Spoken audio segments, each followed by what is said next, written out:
Hallo und herzlich willkommen zu Tipps und Tricks rund um die optimale Nutzung digitaler Geräte. Mein Name ist Arno Burger und heute geht es darum, wie ihr die Funktion Inhalte freigeben von Teams testen könnt, ohne dass ihr dazu jemand anders braucht und so eine erste Vorstellung vom Teilen von Inhalten bekommt. Wir werden das so machen, dass wir uns erstmal die Grundprinzipien anschauen und dann verschiedene Varianten des Teilens und auch ein bisschen schauen, was wofür hilfreich sein könnte. Ich starte mein Online-Meeting diesmal über Outlook und zwar bin ich im Kalender und ich verwende hier die Schaltfläche Meet Now. Damit mache ich eine spontane Ad-Hoc-Besprechung. Ich benenne die auch mal, die heißt bei mir Inhalte freigeben testen. Ich mache sie ohne Audio und auch ohne Bild, sodass ich ganz in Ruhe die Besprechung für mich alleine durchführen kann. Lade ich auch keine Teilnehmer ein und kann jetzt ein bisschen ausprobieren. Das Inhalte teilen findet ihr hier rechts oben. Wenn ihr draufklickt, dann bekommt ihr eine Auswahl, was ihr teilen könnt. Und wenn das aus Versehen passiert ist, dann könnt ihr einfach nochmal auf das Symbol klicken, das jetzt Freigabeoptionen ausblenden heißt, und könnt damit diesen Bereich zum Freigeben wieder ausblenden, ohne dass irgendwas passiert ist.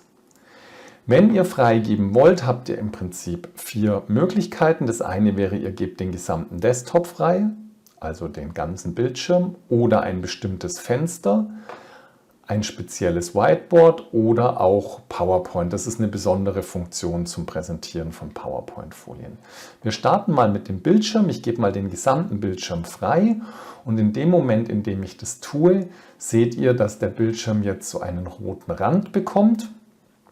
Und an dem roten Rand erkenne ich, dass dieser Bildschirm jetzt freigegeben ist. Und wenn ich jetzt auf ein anderes Fenster wechsle, zum Beispiel hier in den Windows Explorer, dann seht ihr, der rote Rand bleibt bestehen und egal in welches Fenster ich wechsle, er bleibt bestehen. Ich gebe also den gesamten Bildschirm frei und das heißt, wenn ich gerade irgendwelche Folien präsentiere, ich mache das vielleicht mal hier, ich rufe mal Folien auf, ich möchte diese Folien präsentieren und ich gehe hier in den Präsentationsmodus und starte meine Folien und zeige die.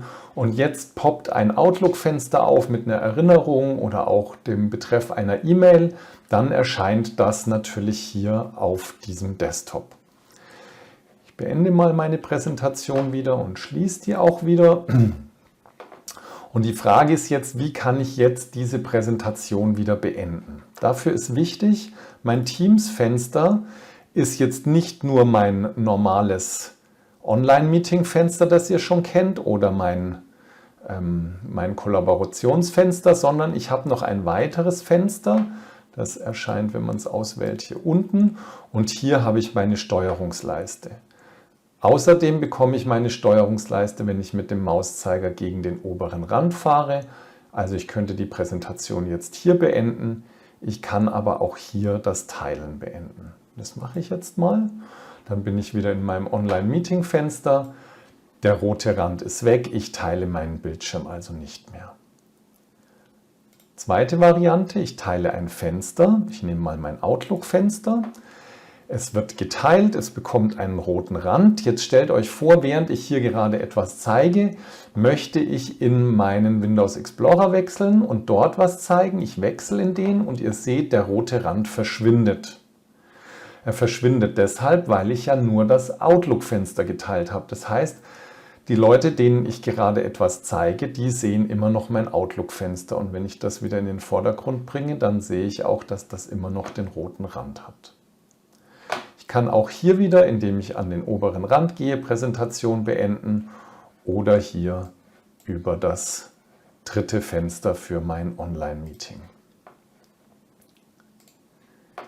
Wichtig ist fürs Fenster teilen, dass in dem Moment, in dem ich das Symbol hier zum Inhalte freigeben anklicke, das Fenster schon geöffnet ist. Also wenn es nicht geöffnet wäre, würde es hier auch nicht angezeigt werden. Und wenn ich es nachträglich öffne, ich öffne mal hier den Browser, dann seht ihr, dieses Browserfenster erscheint hier trotzdem nicht.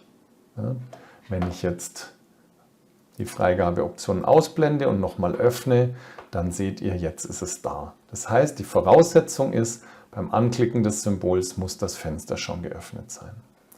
Dritte Variante Whiteboard kann ich aufrufen. Es wird dann ein Microsoft Whiteboard geöffnet. Es gibt da den Unterschied zwischen der App, die wir im Moment nicht offen haben, und dem Teams Whiteboard. Und in diesem Teams Whiteboard können jetzt alle Beteiligte hier ihren Text schreiben. Auch dieses Whiteboard beende ich, indem ich auf Präsentation beenden gehe. Also manchmal beendet ihr es hier, manchmal beendet ihr es auch hier. Die letzte Variante, die ich euch noch zeigen möchte heute, ist die Variante PowerPoint. Ich wähle mal hier eine PowerPoint-Präsentation aus, die ich vor kurzem geöffnet hatte. Man könnte sie auch durch Durchsuchen öffnen aus dem Dateisystem. Und die PowerPoint-Präsentation wird jetzt in einem Präsentationsmodus geöffnet, bei dem ihr rot umrandet seht, welche Folie die Teilnehmer gerade sehen. Hier unten eine Steuerungsansicht für euch habt, die ihr hier auch ausblenden könnt, also eine Referentenansicht, je nachdem, was für euch besser ist. Und hier könnt ihr zum Beispiel auch gezielt auf bestimmte Folien springen, sodass ihr also hier leichter steuern könnt, als wenn ihr nur die eine Folie seht. Und gerade wenn ihr nur einen Bildschirm habt, ist das eine wunderbare Möglichkeit. Wichtig dabei ist, dass alle anderen, die auch Präsentationsrechte haben, und es sind in einer Organisation normalerweise alle, die teilnehmen, dass die jetzt auch die Folien durchblättern können. Also die müssen nicht unbedingt an der Stelle sein, wo ihr auch seid. Und dafür gibt es hier noch ein Symbol, mit dem ihr verhindern könnt, dass Teilnehmer eigenständig durch die Präsentation navigieren. Das ist relativ wichtig, wenn ihr präsentiert und ihr wollt, dass die Leute an der Stelle sind, wo ihr auch seid. Und meine Erfahrung ist auch, wenn ich wirklich führen will durch die Präsentation und jemand klickt da aus Versehen weiter und ist dann nicht an derselben Stelle wie ich, dann ist das oft sehr irritierend. Also das kann ich euch häufig empfehlen einzuschalten und dann eben eure Animationen auch ablaufen zu lassen, wenn ihr welche habt, und so durch eure Präsentation zu führen, bis ihr dann am Ende der Präsentation seid und dann wiederum die Präsentation an dieser Stelle beendet. Ja, das war es erstmal mit Tipps und Tricks rund um die optimale Nutzung digitaler Technik.